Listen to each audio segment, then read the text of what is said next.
7வது அதிகாரம் 4வது வசனத்தையும் 5வது வசனத்தையும் நான் வாசிக்கிறேன், கவனிங்க. அவர்கள் இயேசுவிடத்தில் வந்து அவரை கருத்தாய் வேண்டிக் கொண்டு, நீர் இந்த தயவு செய்கிறதற்கு அவன் பாத்திரனாய் இருக்கிறான். லூக்கா 7:5 சொல்லுகிறது, அவன் நம்முடைய ஜனத்தை நேசிக்கிறான், நமக்கு ஒரு ஜபாலயத்தை கட்டி இருக்கிறான் என்றார்கள். கர்த்தருடைய பரிசுத்த நாமத்துக்கு மகிமை உண்டாகட்டும். தேவனுடைய பிள்ளைகளே, இங்கே 100க்கு அதிபதி என்கிற ஒரு மனிதன் இருக்கிறான். அந்த மனிதனுக்கு பிரியமான ஒரு வேலைக்காரன் சுகவீனம் அடைந்து விட்டான். அந்த 100க்கு அதிபதிக்கு ரொம்ப ரைட் ஹேண்டாக லெஃப்ட் ஹேண்டாக இருந்த ஒரு மனிதன் திடீர்னு வியாதிப்பட்டுட்டான். அது அந்த 100க்கு அதிபதிக்கு ஒரு பெரிய பிரச்சனை, ஒரு பெரிய வேதனை. முக்கியமான ஒரு நபர், இந்த 100க்கு அதிபதிக்கு மிகவும் உதவிகரமாக இருக்கிற ஒரு வேலைக்காரன் திடீர்னு ரொம்ப சீரியஸ் கண்டிஷன் ஆயிட்டான். இப்போ அந்த வேலைக்காரன் பலவீனமானதுனால அந்த சோத்திரிக்கிற 100க்கு அதிபதி ரொம்ப மனவேதனையோடு ரொம்ப மனப்பிரச்சனையோடு கூட இருக்கிறார். இப்போ அந்த 100க்கு அதிபதியின் சார்பாக சில தேவ பிள்ளைகள் போய் இயேசுநாதர்கிட்ட போயிட்டு ரெக்கமெண்ட் பண்றாங்க. என்ன ரெக்கமெண்ட் பண்றாங்க? அவர்கள் இயேசுவிடத்தில் வந்து அவரை கருத்தாய் வேண்டிக் கொண்டு, நீர் இந்த தயவு செய்கிறதற்கு அவன் பாத்திரனா இருக்கிறான். ஆண்டவரே, இந்த 100க்கு அதிபதி வேலைக்காரன் ரொம்ப சுகவீனமா இருக்கிறான், பிரச்சனையில் இருக்கிறான்.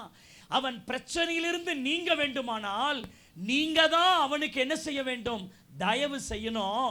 காரணம் என்னன்னா, அவன் உம்முடைய ஜனத்தை என்ன செய்கிறான்? நேசிக்கிறான். உமக்கென்று ஒரு ஜப ஆலயத்தை அவன் என்ன செஞ்சிருக்கிறான்? கட்டி இருக்கிறான் அப்படின்னு சொன்னான். நிறைய பிரச்சனைகளின் நடுவிலே வாழ்ந்து கொண்டிருக்கிறோம், நிறைய போராட்டத்தின் நடுவில் வாழ்ந்து கொண்டிருக்கிறோம். இன்றைக்கு ஒரே ஒரு வார்த்தையை தான் ஆண்டவர் சொல்லி எனக்கு அனுப்பியிருக்கார், வேற ஒன்றும் இல்லை. இன்றைக்கு உங்களுடைய பிரச்சனை, உங்க வேதனை எல்லாம் மாறுறதுக்கு ஆண்டவர் ஒன்னே ஒன்று தான் செய்யணும். அது என்னவென்றால், தேவனுடைய தயவு நமக்கு தேவை. ஹல்லேலூயா. அன்றைக்கு அவர்கள் வந்து ரெக்கமெண்ட் பண்றாங்க, ஆண்டவரே, இந்த அருமையான 100க்கு அதிபதியினுடைய வேலைக்காரன் பலவீனப்பட்டிருக்கிறான், 100க்கு அதிபதியினுடைய வாழ்க்கையில பிரச்சனை, அதெல்லாம் நீங்கணும்னா நீங்க அவனுக்கு என்ன செய்யணும்? தயவு செய்யணும். அந்த தயவு செய்கிறதற்கு அவர் பாத்திரவானா இருக்கிறான். ஒருவேளை இந்த ஜப வீடு சின்னதா இருக்கலாம், ஆனா இது கர்த்தருடைய வீடு. சோத்திரிக்கிறோம், இது கர்த்தருடைய மாளிகை, இது மகாராஜாவின் நகரம், இது சர்வ பூமியின் மகிழ்ச்சி. கர்த்தர் இங்கே வாசம் பண்ணி கொண்டிருக்கிறார். கர்த்தருடைய வீடு இங்கே எழும்பி இருக்கிறபடினால், இந்த வீடு எழும்புவதற்கு இங்க இருக்கிற மக்கள் உதவி செய்திருக்கிறபடினால், ஹல்லேலூயா, இந்த ஜெப வீட்டின் நிமித்தமாக கர்த்தர் இந்த பகுதி மக்களுக்கு தயவு செய்வாராக. கைகளை தட்டி வாயை திறந்த, ஆண்டவரே, இங்கே ஜெப வீடு எழுப்பி இருக்கிற இந்த பிரதிஷ்டையின் நாளிலே இந்த ஆராதனையை கேட்டுக்கொண்டிருக்கிற ஒவ்வொருவருடைய வாழ்க்கையிலும் நீர் தயவு செய்வீராக. ஹல்லேலூயா. ஒருவேளை நிறைய பிரச்சனையோடு நீங்கள் வந்திருக்கலாம், கடன் பிரச்சனையோடு கூட நீங்கள் இருக்கலாம். உன்னுடைய கணவர் குடிகாரனா இருக்கிறான் என்று நீங்கள் வேதனைப்படலாம். என் பிள்ளை துன்மார்க்கமாய் சுற்றித் திரிகிறான் என்று நீங்கள் வேதனைப்படலாம். இந்த நாள்ல நிறைய பிரச்சனைகளோடு நம்ம இருக்கிறோம். ஆனாலும் அப்படிப்பட்ட பிரச்சனையின் நடுவில் கர்த்தர் தம்முடைய வீட்டை இங்கே கொண்டு வந்திருக்கிறபடினால், ஹல்லேலூயா, கர்த்தர் இந்த பகுதிக்கு ஒரு தயவு செய்வாராக. இந்த பகுதி வாலிபர்களுக்கு தயவு செய்வாராக. இங்க இருக்கிற ஒவ்வொரு வீட்டுக்கும் கர்த்தர் தயவு செய்வாராக. எல்லாம் உங்க கையை உயர்த்தி சொல்லுங்க. நான் சொல்ல சொல்ல இந்த வார்த்தையை சொல்லுங்க. இயேசுவே, நிறைய பிரச்சனையில் இருக்கிறோம் ஆண்டவரே, நிறைய போராட்டத்தில் இருக்கிறோம் ஆண்டவரே, எங்கள் வாழ்க்கையில கண்ணீர் ஏராளமா இருக்கிறது ஆண்டவரே, கடன் பிரச்சனைகளில் இருக்கிறது ஆண்டவரே. இவைகள் எல்லாம் மாற வேண்டுமானால் ஒரே ஒரு காரியம் எங்களுக்கு தேவையா இருக்கிறதாப்பா. இயேசுவே, எங்களுக்கு தயவு செய்வீராக, எங்களுக்கு தயவு செய்வீராக. இந்த வார்த்தையை சொல்லிக் கொண்டிருக்கும் போதே கர்த்தருடைய மகிமை இறங்கி வருது. உங்க கையை உயர்த்தி தயவு செய்வீராக, தயவு செய்வீராக. நல்ல கைகளை தட்டி அபிஷேகம் பெற்ற பிள்ளைங்க, இயேசுவை ஏற்றுக்கொண்டிருக்கிற பிள்ளைங்க, தயவு செய்வீராக, தயவு செய்வீராக. தேவனுடைய தயவுன்னா என்ன தெரியுமா? என்னடா பாஸ்டர் வந்து தயவு தயவுன்னு சொல்றாரு. தயவுன்னா என்ன? What is mean kindness? தயவுன்னா என்ன பாஸ்டர்? தயவு செய்யுங்கன்னு இயேசுவே தயவு செய்யுங்கன்னு சொல்றீங்களே, தயவுன்னா என்ன அப்படின்னு கேட்டீங்கன்னா வசனம் சொல்லுது, ஆதியாகமம் 24:12 சொல்லுது, கர்த்தாவே இன்றைக்கு நீர் எனக்கு காரியத்தை சித்திக்க பண்ணி தயவு செய்தருளும். ஒரு காரியத்தை ஆண்டவர் நடத்தி முடிக்கிறார் பாருங்க, அதுக்கு பேர் தான் தயவு. முடியாத காரியத்தை நடத்தி முடிக்கிறார் பாருங்க, அதான் கர்த்தருடைய தயவு. ஒருவேளை நிறைய காரியங்கள் உங்க வாழ்க்கையில நடக்காம இருக்கலாம். இந்த காரியம் அப்படியே இருக்குது, இந்த காரியம் நடக்காம இருக்குது, இந்த காரியம் அப்படியே இருக்குன்னு காரியங்கள் நடக்காம இருக்குது பாருங்க, அந்த காரியத்தை கர்த்தர் முடிக்கிறார்னா அதான் தயவு. அல்லேலூயா. தயவுன்னா என்ன அர்த்தம்? ஆதியாகமம் 32ஆம் அதிகாரம் 10வது வசனத்துல ஒரு மனுஷன் இப்படி சொல்லுகிறான், நான் கோலும் கையுமாக யோர்தானை கடந்து போனேன். ஓ, என் கையில ஒண்ணுமே இல்லை, கோலும் கையுமாக இந்த யோர்தான் என்ன செஞ்சேன்? கடந்து போனேன். அந்த வசனத்துக்கு முந்தின வசனம் சொல்லுகிறது, அடியேனுக்கு தேவரீர் காண்பித்த எல்லா தயவுக்கு நான் எம்மாத்திரம். அப்ப பாருங்க, கோலும் கையுமா இருந்த ஒருவனை, வெறும் கையனா இருந்த ஒருவனை இரு பரிவாரங்களை உடையவனாக கர்த்தர் மாத்தினார் பாருங்க, அதான் தயவு.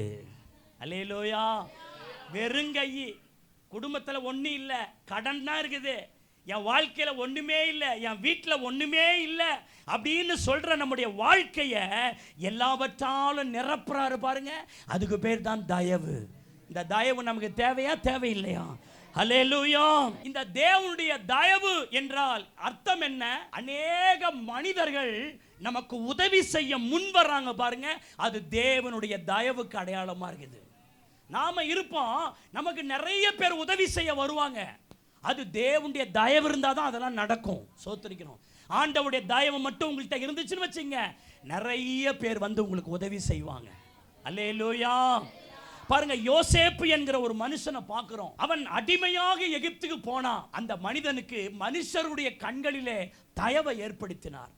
ஆதியாகமம் 39ஆம் அதிகாரம் 4ஆம் வசனம் சொல்லுகிறது, போர்த்திபாரின் கண்களிலே யோசேப்புக்கு தயவு கிடைத்தது. சிறைச்சாலையில தூக்கி யோசேப்பை போடுறாங்க. வேத வசனம் சொல்லுகிறது, ஆதியாகமம் 39:21 சொல்லுகிறது, சிறைச்சாலையின் தலைவனுடைய கண்களிலே யோசேப்புக்கு என்ன கிடைக்குதுங்க? தயவு கிடைக்குது. ஆதியாகமம் 47ஆம் அதிகாரம் 4ஆம் வசனம் சொல்லுகிறது, பார்வோனுடைய கண்களில் யோசேப்புக்கு என்ன கிடைக்குதுங்க? தயவு கிடைக்குது.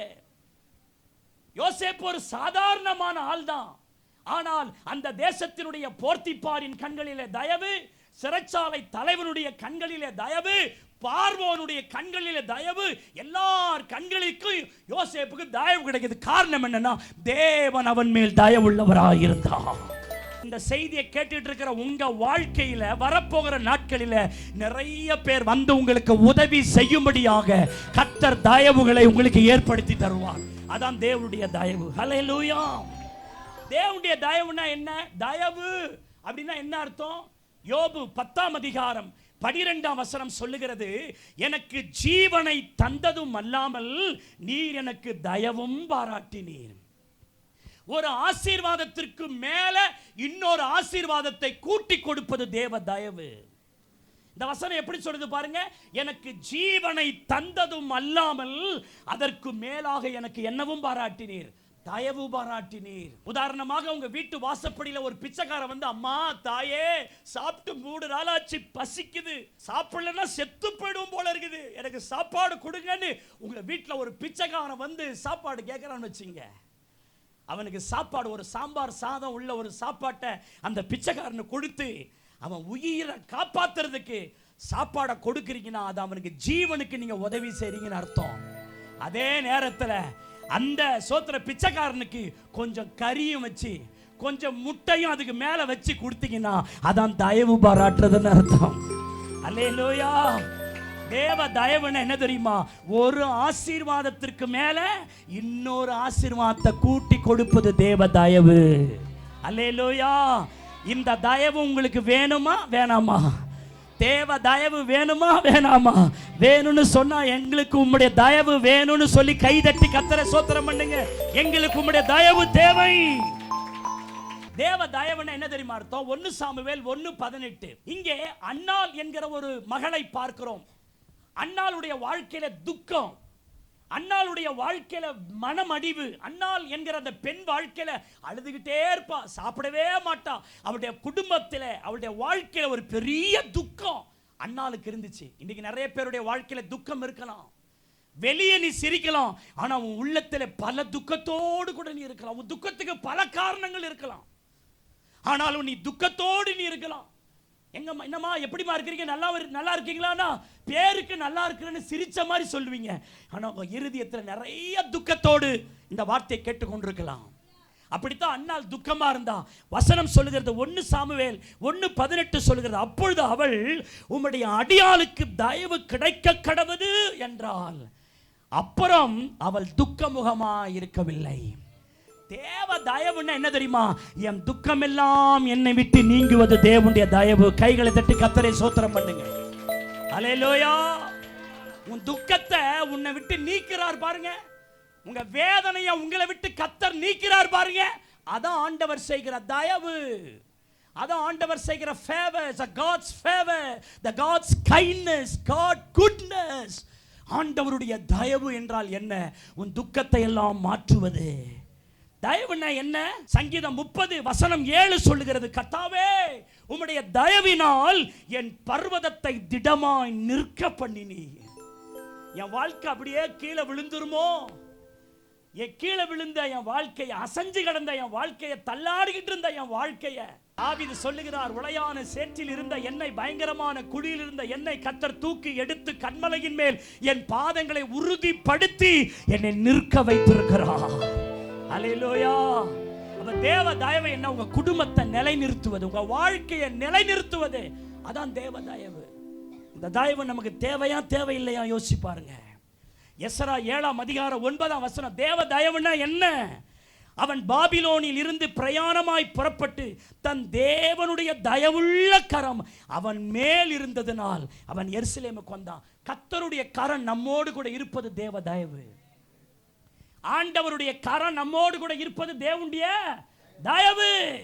அன்றைக்கு எஸ்றா சொல்றாரு, நான் பாபிலோனில் இருந்து பிரயாணமாய் புறப்பட்டேன், நல்ல மாதிரி வந்து எருசலேம்ல சேர்ந்த. ஏன் தெரியுமா? அவருடைய தயவுள்ள கரைய மேல இருந்துச்சு. இன்னைக்கு இந்த செய்தியை கேட்கிறவங்க ஒவ்வொருவர் மேலும் அந்த தயவு செய்கிற கர்த்தருடைய கரம் வந்து மேல அமரணும். அல்லேலூயா.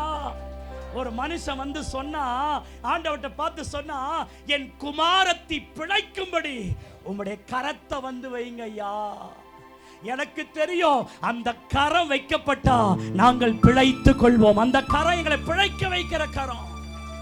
அன்றைக்கு பேதுரு சொன்னான், நான் அமிழ்ந்து போகிறேனே என்று, என் வாழ்க்கை அவ்வளவுதான் என்று எண்ணின பேதுருவை பார்த்து தேவன் தம்முடைய கரத்தை நீட்டி பிடித்து தூக்கினார். அல்லேலூயா. அந்த கரம் போஷிக்கிற கரம், அந்த கரம் தூக்கி எடுக்கிற கரம், அந்த கரம் முன்னேற்றுகிற கரம், அது குணமாக்குகிற கரம், அது தாங்குகிற கரம், அது ஆசீர்வதிக்கிற கரம். யாபேஸ் என்கிறவர் இப்படி ஜெபம் பண்ணினார், ஆண்டவரே என் எல்லையை பெரிதாக்கி நீர் என்னை ஆசீர்வதித்து தீங்கு என்னை துக்கப்படுத்தாதபடி உம்முடைய கரம் என்னோடு கூட இருக்கட்டும் என்று அவன் ஜெபம் பண்ணினான். கர்த்தர் அப்படியே செய்தார். அந்த கரம் நம்மோடு கூட இருப்பது தேவ தயவு. ஹல்லேலூயா, ஹல்லேலூயா. உபாகமம் 33:23 சொல்லுது, தேவ கரம்னா என்ன? பைபிள் சொல்லுகிறது, நப்தலி கர்த்தருடைய தயவினால் திருப்தி அடைந்து அவனுடைய ஆசீர்வாதத்தினால் நிறைந்திருப்பான். அவன் மேற்திசையும் தென் திசையும் சுதந்தரித்துக் கொள்வான். தயவு இருந்துச்சுன்னு வச்சுங்க, நீங்க திருப்தி அடைவீர்கள். தேவ தயவு உங்களுக்கு கிடைச்சிருச்சு வச்சுங்க, நீங்கள் ஆசீர்வாதத்தினால் நிறைந்திருப்பீர்கள். தேவ தயவு கிடைச்சிச்சுன்னு வச்சுங்க, எல்லாவற்றையும் நீங்கள் சுதந்தரித்துக் கொள்வீர்கள். ஆமென்னு சொல்லுங்க. நிறைய பேர் கேட்டா எப்படிங்க இருக்கிறீங்க? என்னமோ வண்டி ஓடுது பாஸ்டர், சாவு தான் வரல, என்னமோ வாழ்றேன். ஒரு திருப்தியற்ற வாழ்க்கை. மனுஷனுக்கு திருப்தி இல்லை. இந்த உலகத்தில் நீ என்னதான் சம்பாதிச்சாலும் உன் பாக்கெட் நிரம்புது, உன் மனசு நிரம்பல. ஆனா இயேசு உடைய தயவு உனக்கு திருப்தியையும் நிறைவையும் ஆசீர்வாதங்களை சுதந்தரிக்க பண்ணுகிற கிருபையும் உனக்கு தருது. அதான் தேவனுடைய தயவு. ஹல்லேலூயா. தேவனுடைய தயவுன்னா என்ன? ரோமர் 2:4 சொல்லுகிறது, தேவனுடைய தயவு என்னை குணப்படுத்தும்படி என்னை ஏவுகிறது. தேவ தயவு இருந்தா நல்ல சுபாவங்கள் உள்ளவர்களா நம்ம மாறுவோம். எத்தனையோ பேர் தாண்டோண்டித்தனமா வாழ்ந்துட்டு இருக்கிறாங்கல்ல, இன்றைக்கு நல்லவர்களாய் கர்த்தர் மாற்றும்படிக்கு தம்முடைய தயவுள்ள தம்முடைய பிரசன்னத்தை கர்த்தர் வெளிப்படுத்துவாராக. அல்லேலூயா. எல்லாரும் சத்தமா சொல்லுங்க, தேவ தயவு குணப்படுத்தும்படி ஏவுகிறது. இங்க குணப்படுத்த ஏவுகிறதுன்னு சொன்னா என்ன அர்த்தம்னா, நம்முடைய கேரக்டரை நல்ல கேரக்டரா மாத்துது. இன்னைக்கு எத்தனை பேர் சின்ன சின்ன பசங்கள்லாம் துன்மார்க்கமா வாழ்றாங்க. அது நம்ம கஷ்டமா இருக்குல்ல பார்க்கிறதுக்கு. யார் அரசாங்கம் திருத்த முடியாது, எந்த சட்டசபையும் திருத்த முடியாது, எந்த சிறைச்சாலையும் திருத்த முடியாது, எந்த நீதிமன்றங்களையும் திருத்த முடியாது. தேவ தயவு மனுஷனை குணமுள்ளவனாய் மாற்றுகிறது. அதுக்கு தான் தேவ தயவு தேவை. அவருடைய தயவு எப்படிப்பட்டது? தேவ தயவுனா என்ன? சங்கீதம் 30:5 சொல்லுகிறது, அவருடைய தயவோ நீடிய வாழ்வு. அவருடைய தயவு என்ன வாழ்வுங்க? நீடிய வாழ்வு, நிரந்தரமான வாழ்வு. இப்போ நான் இவ்வளவும் அந்த தயவை பத்தி சொல்லிட்டேன் உங்களுக்கு. அது நீடிய வாழ்வு, அது துக்கத்தை நீக்குது, அது திருப்தியை கொடுக்குது, அது நிறைவை கொடுக்குது. தேவனுடைய தயவினுடைய நன்மைகள் எல்லாம் சொன்னேன். இந்த தயவை கர்த்தருடைய வீடு உங்களுக்கு கொடுக்க ஆயத்தமா இருக்குது. தேவனுடைய சபை இங்க வருவதற்கு ஏதோ ஒரு விதத்துல நீங்களும் காரணமா இருந்ததுனால தைரியமாய் நீங்க சொல்லலாம், ஆண்டவரே எங்களுக்கு தயவு செய்வீராக. அல்லேலூயா. இந்த தயவு கிடைக்கணும்னா நீங்க 3 பண்ணணும். நீங்க 3 பண்ணணும். தேவ தயவு கிடைக்கணும்னா நீங்க 3 காரியம் பண்ணணும். நம்பர் 1, முதலாவது 119 சங்கீதம் 58 இப்படி சொல்லுகிறது, முழு இருதயத்தோடு உம்முடைய தயவுக்காக கெஞ்சுகிறேன், உம்முடைய வாக்கின்படி எனக்கு இறங்கும். உங்க தயவுக்காக நான் கெஞ்சுகிறேன். என் குடும்பத்தில் உம்முடைய தயவு வருவதற்காக நான் கெஞ்சுகிறேன். என் பிள்ளைகளுடைய வாழ்க்கையில உம்முடைய தயவு வருவதற்காக நான் கெஞ்சுகிறேன். யாருடைய வாழ்க்கையில கர்த்தர் தயவு தர தெரியுமா? ஆண்டவரை பாதத்தை பிடிச்சுக்கிட்டு, அப்பா இயேசுவே, அப்பா ப்ளீஸ் ஆண்டவரே எனக்கு தயவு செய்யுங்கப்பா, எனக்கு நீங்க தயவு பண்ணுங்கப்பா, நீங்க இல்லாம நான் வாழ முடியாது, நீங்க இல்லாம என் குடும்பம் நல்லா இருக்காது, என் குடும்பத்துக்கு நீங்க தயவு பண்ணுங்கப்பான்னு யாரெல்லாம் இயேசுவை நோக்கி கெஞ்சி கூப்பிடுகிறார்களோ, இயேசுவை நோக்கி கெஞ்சி அபயமிடுகிறார்களோ, அவர்களுக்கு கர்த்தர் தம்முடைய தயவை அனுப்புகிறதற்கு கர்த்தர் வல்லமை உள்ளவரா இருக்கிறாரு. ஹல்லேலூயா.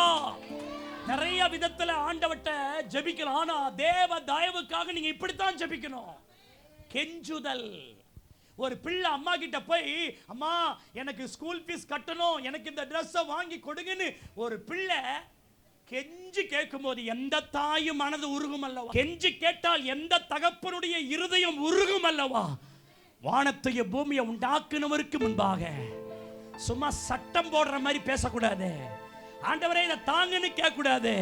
அவர்கிட்ட ஒரு சிறு பிள்ளையை போல் அவரை தகப்பனாக தாயாக எண்ணி இயேசுவே என்று நீ கெஞ்சுவாயானால் நான் சொல்லுகிறேன், உனக்கு தயவு கிடைக்கும், தயவு கிடைக்கும்.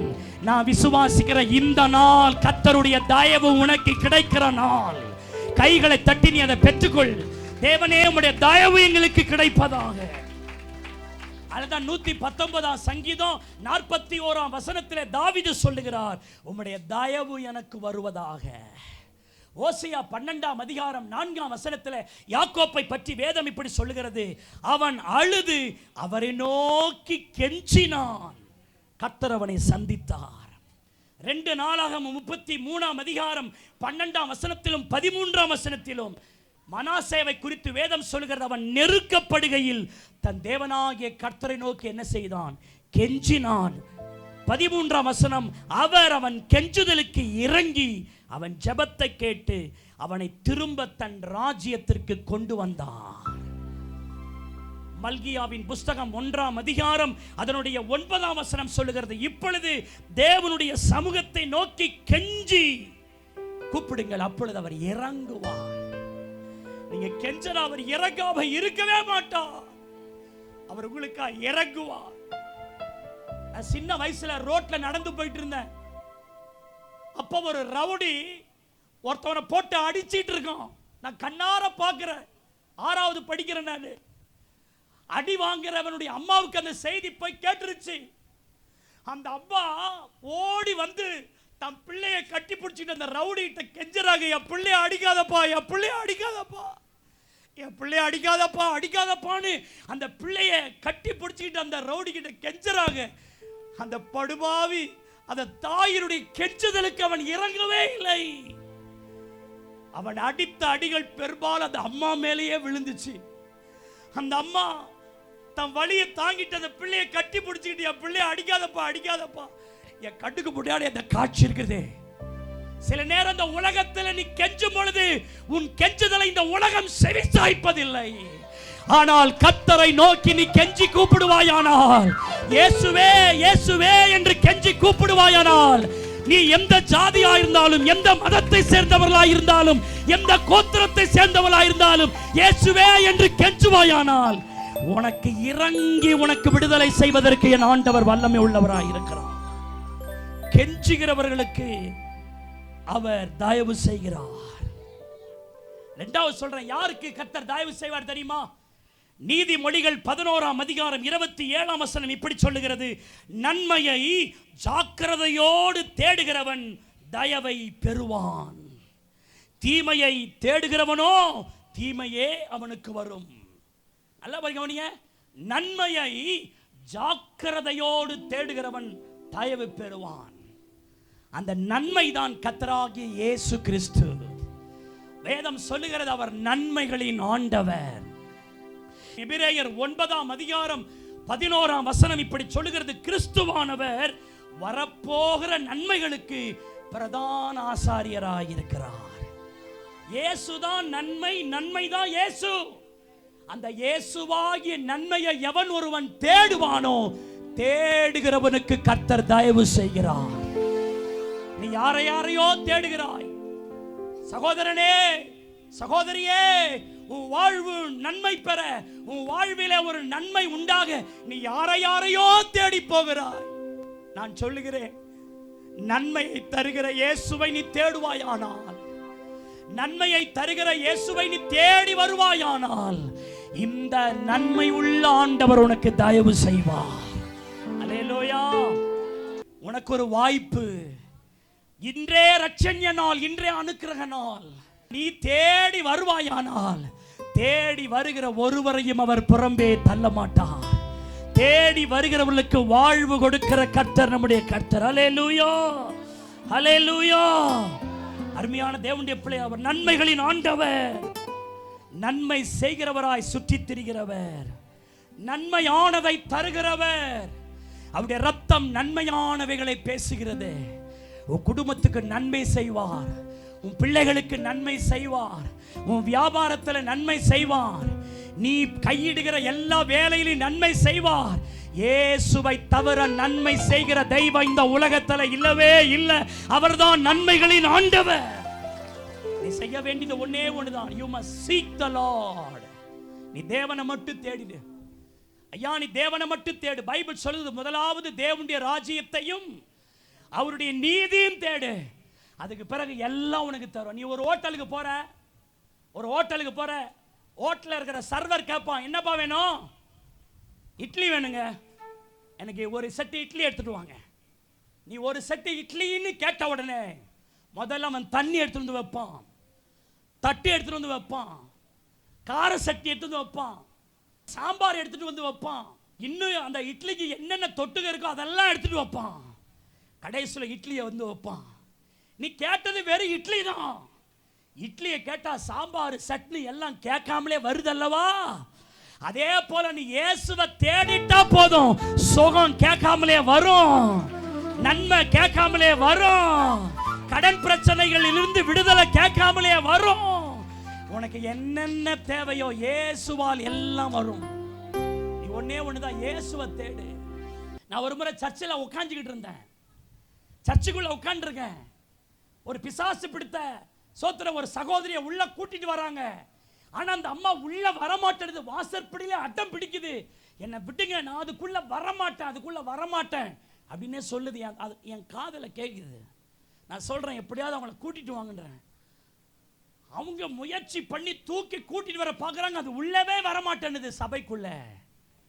அப்ப அந்த பிசாசு உள்ள இருந்து சொல்லுது, விவரமானவர் உள்ள இருக்கிறார், நான் வரமாட்டேன்னு சொல்லிச்சு. என்ன சொல்லிச்சுங்க?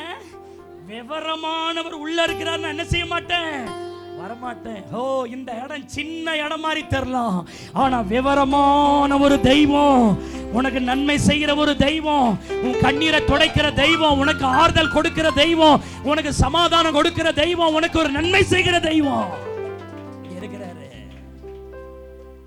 நாங்க சிலையெல்லாம் வைக்கல. இயேசுநாதரை மட்டும் என் சிலையை இங்க வச்சிடறான்னா நாங்க பெருசா சிலையை வச்சிருப்போம். இயேசுநாதர் எந்த சிலைகளுக்குள்ள இருக்க மாட்டார், எங்க இருதயங்களுக்குள்ள தான் வாசம் பண்றார். அவர் ஆவியா இருக்கிற கர்த்தர். ஹல்லேலூயா. அவர் வாஞ்சை உள்ள இருதயங்களில வாசம் பண்ற கர்த்தர். நீ அவரை தேடி வருவாயானால் அவர் உனக்கு நன்மை செய்வார். ஹல்லேலூயா. மூணாவது ஒரு காரியம் சொல்றேன், யாருக்கு கர்த்தர் தயவு செய்வார். ஏசாயா 56 வசனம் 7 இப்படி சொல்லுகிறது, துன்மார்க்கன் தன் வழியையும் அக்கிரமக்காரன் தன் நினைவுகளையும் விட்டு கர்த்தரிடத்தில் திரும்ப கடவன், அவர் அவன் மேல் மனதுருகுவார். தம்முடைய தேவனிடத்திற்கே திரும்ப கடவன், அவர் மன்னிக்கிறதற்கு தயவு பெருத்திருக்கிறார். கடைசி குறிப்பு, ஆண்டவரிடத்திலே நீ திரும்புவாயானால், கர்த்தர் பக்கம் திரும்புவாயானால் அவர் உனக்கு தயவு செய்வார். ஆமென் சொல்லுங்க. ஹல்லேலூயா. துன்மார்க்கன் தன் வழியையும் அக்கிரமக்காரன் தன் நினைவுகளையும் விட்டு யார் பக்கம் திரும்பணும்? கர்த்தர் பக்கம் திரும்பணும். ஆண்டவரே, இங்க இருக்கிற ஒவ்வொருவரும் உங்க பக்கம் திரும்பி வரணும். கையை தட்டி ஆண்டவரை கேட்க மாட்டீங்களா? இங்க இருக்கிற மக்கள் கர்த்தரே தெய்வம் என்று கர்த்தர் பக்கம் திரும்பி வரணும். ஒன்னே ஒண்ணு, கர்த்தர் பக்கம் திரும்பிட்டாங்கன்னு வச்சுங்க, அவர் எத்தனை பெரிய பாவியா இருந்தாலும், எத்தனை பெரிய காரியமா இருந்தாலும் கர்த்தர் தயவு பெருத்திருக்கிறார். அல்லேலூயா. மனம் திரும்புங்கள், பரலோக ராஜ்யம் சமீபமா இருக்கிறது. ஒருவேளை நிறைய பேர் பாருங்க, உதடுகளால் அவரை கனம் பண்ணி வாயினால் அவரிடத்தில் சேர்ந்து, இருதயமோ தேவனை விட்டு எப்படி இருக்குதுங்க? தூரமா இருக்குது. உன் இருதயம் தேவனை விட்டு திரும்ப கூடாது. ஒருவர் ஆண்டவர் சொன்னார், இந்த ஜனங்களை பார்த்தாயா, முதுகை எனக்கும் முகத்தை உலகத்திற்கும் காட்டுகிறார்கள். வேதம் சொல்லுகிறது, அவரை தேடுகிறவர்களுக்கு ஒரு நன்மையும் குறைபடாது. நீ அவர் பக்கம் திரும்பு. ஒன்னே ஒண்ணுதான், எனக்கு இயேசு வேணும் அப்படின்னு அவர் பக்கம் திரும்பிட்ட உனக்கு கர்த்தர் தயவு செய்வார். அல்லேலூயா, அல்லேலூயா. எல்லாரும் உங்க கையை உயர்த்தி சொல்லுங்க, சோத்ரம். துன்மார்க்கன் தன் வழியையும் அக்கிரமக்காரன் தன் நினைவுகளையும் விட்டு கர்த்தரிடத்தில் திரும்ப கடவன். அப்படி திரும்புகிறவர்களுக்கு அவர் மனதுருகிறவராக, தயவு செய்கிறவராக இருப்பார்.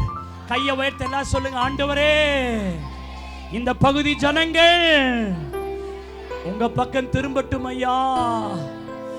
துன்மார்க்கத்தை விட்டு திரும்புவார்களாக, அக்கிரமத்தை விட்டு திரும்புவார்களாக. நீர் இந்த பகுதி மக்களுக்கு தயவு செய்வீராக. கையை தட்டி எல்லாரும் கர்த்தரை ஸ்தோத்திரம் பண்ணுங்க.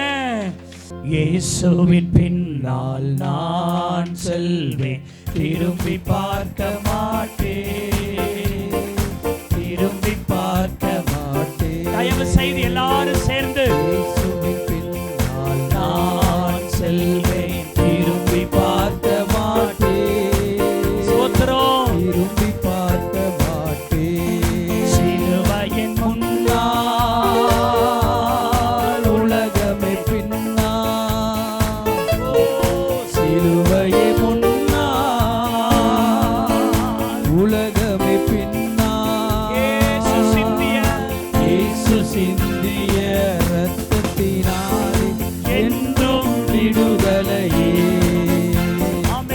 இயேசு சிந்திய இரத்தத்தினாலே என்றும் விடுதலையே. வேதனை நெருக்கம் இன்னல்கள் இடர்கள் எதுவும் பிரிக்காது. வேதனை நெருக்கம் இன்னல்கள் இடர்கள் எதுவும் பிரிக்காது. வெற்றி வேந்தன் என் இயேசுவின் அன்பால் முற்றிலும் ஜெயம் பெறுவே. வெற்றி வேந்தன் என் இயேசுவின் அன்பால் முற்றிலும் ஜெயம் பெறுவே. நிகழ்கிற காலமோ வருகிற காலமோ, நிகழ்கிற காலமோ வருகிற காலமோ, வாழ்வோ சாவோ, வாழ்வோ சாவோ வல்ல தூதர் பிரிக்கவே முடியாது. வாழ்வோ சாவோ வல்ல தூதர் பிரிக்கவே முடியாது. உலகத்தின் பெருமை செல்வத்தின் பற்று எல்லாம் உதறிவிட்டே.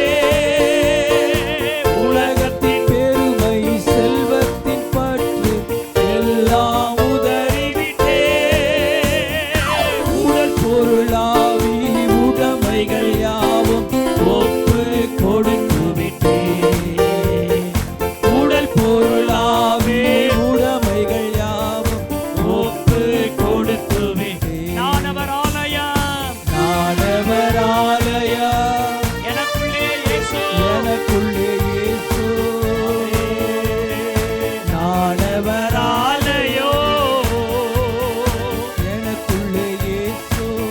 என்ன நடந்தாலும் என்ன நடந்தால் எவ்வேளையிலும் எப்போதும் துதித்திடுவேன். அல்லேலூயா. என்ன நடந்தாலும் எவ்வேளையிலும் எப்போதும் துதித்திடுவேன். நேசிக்க நல்ல பிதாவே, இந்த ஜனத்துக்காக நான் என்ன சொல்ல எங்க சமூகத்தில் காத்திருந்த பொழுது, இந்த வீட்டின் நிமித்தம், என்னுடைய வீட்டின் நிமித்தம் நான் தயவு பண்ணுவேன்னு சொன்னீங்களே. எங்களுடைய பிரச்சனைகள், எங்கள் வேதனைகள், எங்கள் துன்பங்கள், எங்கள் கஷ்டங்கள், எங்கள் இடர்பாடுகள், துன்மார்க்கங்கள், அக்கிரமங்கள் நீங்கணும்னா எங்க திறமை, அறிவு, ஞானம் போதாதையா, முடியாதையா. உங்க தயவை நாங்கள் எதிர்பார்க்கிறோம். உங்க தயவு பெரிதாய் விளங்குவதாக, உங்க தயவு இறங்கி வருவதாக. உங்களுடைய தயவு கிடைக்க கூடாதபடிக்கு இதுவரைக்கு தடுத்து கொண்டிருந்த எல்லா வான மண்டலங்களை அப்புறப்படுத்துகிறோம் இயேசுவின் நாமத்தில். ஒரு பெரிய நன்மையும் தயவும் வரட்டும். நான் மன்னிக்கிறதற்கு தயவு வெறுத்திருக்கிறேன்னு சொன்னீங்களே, அப்படியே செய்யும். இயேசுவின் நாமத்தில் ஜெபிக்கிறோம் ஜீவனுள்ள நல்ல பிதாவே, ஆமென். கைகளை தட்டி ஆண்டவரை ஸ்தோத்திரம் பண்ணுங்க. கைகளை தட்டி உம்முடைய தயவு, தயவு செய்யுங்க. தயவு இயேசுவே, நல்ல தட்டுங்க, தட்டுங்க, நல்ல தட்டுங்க, தயவு செய்யுங்க. நல்ல கை தட்டுங்க, வாய் திறந்து சொல்லுங்க தயவு, தயவு தயவு, உண்டாகட்டும். தயவு, தயவு தேவனுடைய உண்டாகட்டும். தயவு, தேவனுடைய தயவு தேவனுடைய உண்டாகட்டும். தயவு.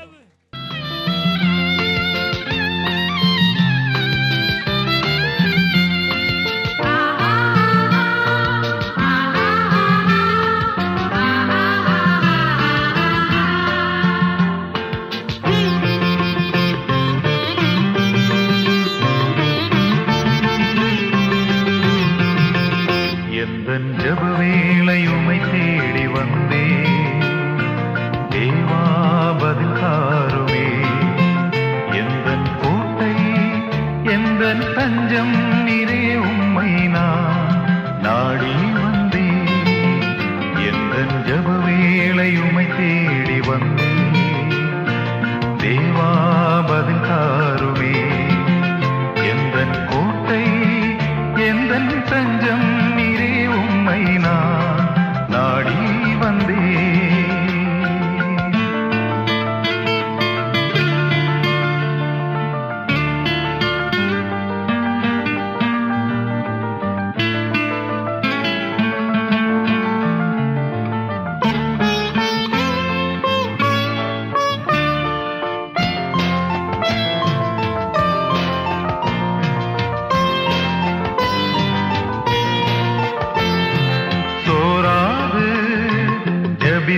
கேட்டும் பாதம் வந்தே எந்தன் ஜெப வேளை உமை